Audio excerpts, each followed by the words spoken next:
骨付きの肉って骨周りがやっぱうまいよね。それをかなり甘めのハイボールで流し込むわ。うめえ。 한국은 미쳤어요. 이렇게 맛있는 게 많은 나라는 처음이에요. 한 일본인 남성이 서울의 한 식당에서 숟가락을 내려놓지 못한 채 고개를 절레절레 흔들고 있습니다. 여러분 한번 상상해 보십시오. 당신이 한 외국인 여행자라고 생각해 보십시오.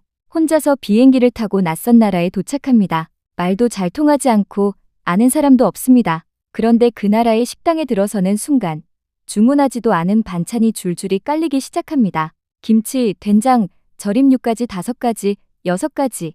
눈이 휘둥그레질 수밖에 없는데 이건 대체 어느 나라에서나 가능한 일일까요? 오늘의 주인공은 일본에서 온 톰입니다. 톰은 회사를 운영하면서도 틈만 나면 혼자 배낭을 메고 세계 곳곳을 떠나는 1인 여행 전문가인데요. 스마트폰이 없던 시절부터 프랑스와 이탈리아를 배낭여행으로 돌아다녔을 만큼 여행 경력만 수십 년에 달합니다. 그런 그가 한국에는 몇 번을 와도 새로운 발견이 있다며 또다시 서울행 비행기에 오릅니다. 몇 번을 와도 새로운 발견이 있는 도시예요. 그래서 또 오게 됩니다. 수십 년간 세계를 떠돌아온 미식가가 유독 한 나라에만 자꾸 돌아온다면 그 이유가 궁금하지 않으십니까? 서울에 도착한 톰은 곧장 지하철 3호선에 올라탑니다. 깔끔한 역사에 정확한 배차 간격에 노선도 하나만 있으면 어디든 갈 수 있는 세계 최고 수준의 대중교통까지. 도쿄에도 좋은 전철이 있지만 서울의 지하철은 정말 넓고 깨끗하고 어디든 갈 수 있어요. 하지만 톰이 진짜로 무릎을 꿇게 된 건 이런 인프라가 아니었습니다. 그를 사로잡은 건 바로 한국의 밥상이었습니다. 압구정의 한 식당에 들어선 톰이 자리에 앉자마자 반찬이 5종류나 줄줄이 깔리기 시작합니다. 주문한 건 낙곱새 딱 하나뿐인데 말입니다. 밑반찬이 5가지나 나왔어요. 이제 주문하려고 하는데 우리는 이걸 너무 당연하게 여기고 살지만 일본에서는, 아니 세계 어느 나라에서든 주문하지 않은 음식이 공짜로 이렇게 깔리는 식당은 찾아보기 힘듭니다. 곧이어 보글보글 끓어오르는 냄비가 도착하자 점원이 다가와 직접 저어주더니 다 익었는지 확인하고는 먹어도 된다는 신호까지 보내줍니다. 첫 숟가락을 뜨는 순간 눈이 번쩍 뒤집어집니다. 곱창의 고소한 맛이 배어나오고 낙지의 감칠맛, 거기에 매운맛 속에 단맛이 숨어 있어요. 최고로 맛있는 상황이에요. エビがプリプリにタココリコリ. 거기서 멈추지 않습니다. 밥을 추가로 시켜 비벼 먹고 새우의 탱글한 식감에 낙지의 쫄깃함까지 하나도 놓치지 않으며 톰의 숟가락은 쉴 틈이 없습니다. 이렇게 맛있는 요리가 있을 줄은 몰랐어요. 최고예요.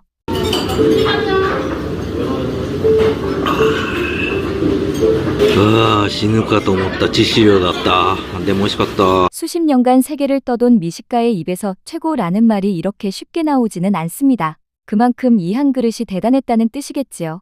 그런데 감동이 가시기도 전에 또 한 번의 일이 벌어집니다. 둘째 날 저녁, 어느 고깃집에 들어선 톰 앞에 역시나 상추, 김치 3종, 된장, 생마늘 그리고 물까지 쭉 깔립니다. 숯불 위에서 고기가 지글지글 익어가는데 이번에도 점원이 다가오더니 가위로 고기를 먹기 좋게 잘라주고 쌈을 싸는 법까지 직접 시연해줍니다. 잠시 생각해 보십시오. 세계 어느 나라의 식당에서 점원이 외국인 손님에게 다가와 먹는 법을 직접 알려줍니까? 그것도 바쁜 저녁 시간에 아무런 대가 없이 말입니다. 우리는 이걸 그냥 친절이라고 부르지만 세계의 기준에서 보면 이것은 기적에 가까운 서비스입니다. 갈비 한 점을 입에 넣은 톰, 고기를 끄덕이며 이렇게 말합니다. 한국 고기는 아무리 많이 먹어도 속이 안 무거워요. 맛있어요. 뼈 주변의 고기가 제일 맛있다며 달콤한 하이볼로 흘려보내며 식사를 마무리하고 가게를 나올 때쯤엔 문 밖에 이미 긴 줄이 서 있었습니다. 톰은 식사 사이사이 서울의 거리도 부지런히 걸었습니다. 압구정의 고급스러운 카페에서 커피 한 잔의 여유를 즐기다가 성수동의 독특한 편집숍에서는 옷 한 벌을 충동 구매하기도 하고 코엑스의 별마당 도서관에서는 천장까지 닿을 듯한 거대한 책장 앞에서 한참을 멍하니 서 있고 맙니다. 엄청 좋은 분위기예요. 외국인들한테 굉장히 인기 있는 장소인 것 같아요. 남산타워에 올라 바라본 서울의 야경은 숨이 멎을 만큼 아름다웠고 조선 왕조의 성벽을 비추는 은은한 조명 아래에서는 카메라 셔터가 멈추질 않았습니다. 한남동의 골목을 누비고 이태원의 다문화 거리를 지나며 DMZ에서는 분단의 현실 앞에 숙연해지기도 했습니다. 하지만 이 모든 감동에도 불구하고 톰을 결국 또다시 무릎 꿇게 만든 건 다시 한국의 밥상이었습니다. 성수동 산책을 마치고 찾아간 한 칼국수 식당에서 해물이 가득 올라간 거대한 해물전과 칼국수가 차례로 등장합니다. 엄청 크다. 해물이 잔뜩 들어있어요. 가위로 싹둑싹둑 잘라 한 입 베어 무는 순간 톰의 표정이 확 바뀝니다. 새우랑 오징어가 탱글탱글하고 전도 반죽이 얇아서 바삭한 느낌이 강하고 미친 듯이 맛있어요. 이어서 나온 칼국수도 만만치 않습니다. 하얀 국물에서 조개 육수의 깊은 맛이 올라오자 눈빛이 달라집니다. 하얀 육수가 잘 우러난 느낌으로 일본 사람 입맛에도 딱 맞는 스프예요. 조개 육수도 확실하게 나오고 맛있어요. 면도 밀가루 맛이 구수하고 제대로 된 칼국수라는 느낌이에요. 그러더니 커다란 바지락을 하나 집어먹고는 감탄을 쏟아냅니다. 이 큰 바지락이 맛이 정말 확실해요. 해산물은 한국이 진짜예요. 大きめのアサリ、これがね、めちゃくちゃ味がしっかりしてて、海鮮、韓国うまいんすね。 이 한마디가 어디서 나온 말인지를 생각해 봐야 합니다. 세계적으로 해산물 강국이라 불리는 일본, 그 나라에서 온 미식가가 스스로 고개를 숙인 겁니다. 한국 마지막 날, 톰의 발길은 강남의 한 삼계탕 전문점으로 향합니다. 보글보글 끓어오르는 뚝배기가 눈앞에 놓이고 조심스럽게 닭을 헤집자 놀라운 일이 벌어집니다. 뼈째 호로록 무너져 내리는 부드러운 살, 그 안에 꽉 차 있는 찹쌀. 엄청 부드럽게 무너져요.